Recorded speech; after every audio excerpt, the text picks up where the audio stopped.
The Global Power Grid by Michael Ferreira and J.J. Bennet.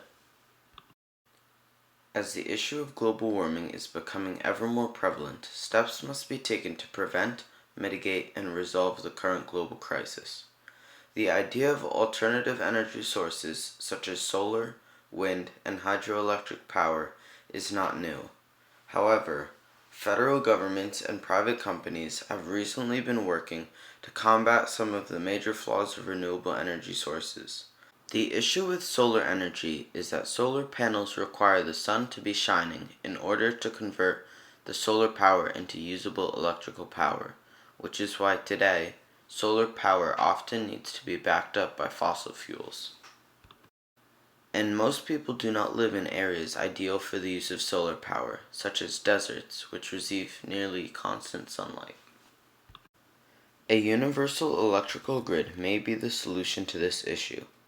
The idea is to connect these isolated locations and other power grids to one global grid that will draw electricity from windmills at the North Pole and a vast solar panel system in Africa's deserts, and then distribute the power to the entire world.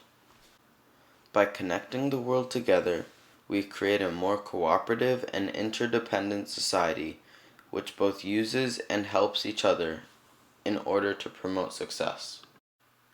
China accounts for nearly 70% of global capacity for the manufacturing of crystalline silicon solar panels and is currently leading the efforts towards this global electrical grid.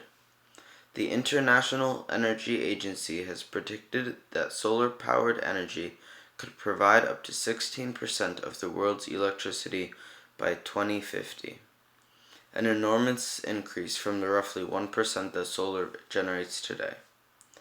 A global electrical grid will affect consumers by enabling customers to play a key role in the electrical system. Customers will be able to produce their own electricity, store it, and then consume it at a future time or sell it back to the grid. The price of solar panels has fallen by 80% in the past 5 years, which makes it both more affordable to the consumer as well as more affordable to be implemented on a grand scale. Currently, more than one-half of our energy is lost in the way we produce, transmit, and use it. According to Eric Leitner, director of the Federal Smart Grid Task Force, using a smart grid is the best way to increase efficiency of our electrical grid while concurrently tackling climate change.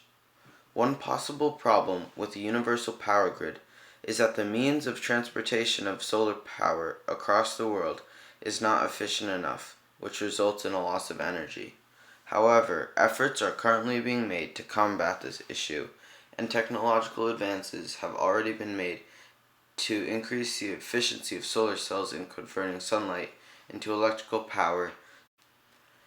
On the social and political side of things, there are certain laws, for example, in Japan, which prohibit the importation of power from foreign countries.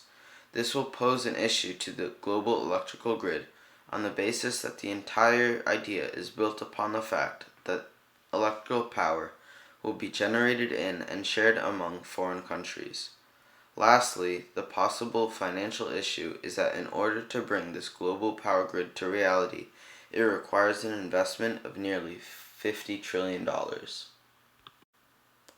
Although the current world population is moving towards renewable green energy, President Trump personally does not believe in the legitimacy of global warming, believing it to be a hoax created by the Chinese, and therefore has taken measures to repeal steps taken to implement renewable energy and any plans to place restrictions on coal and oil industries, such as Obama's Clean Power Plan.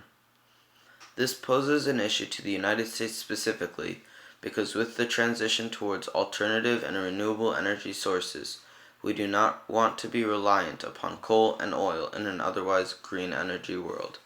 We as a nation must be willing to adapt to change and move forward to a brighter, greener future.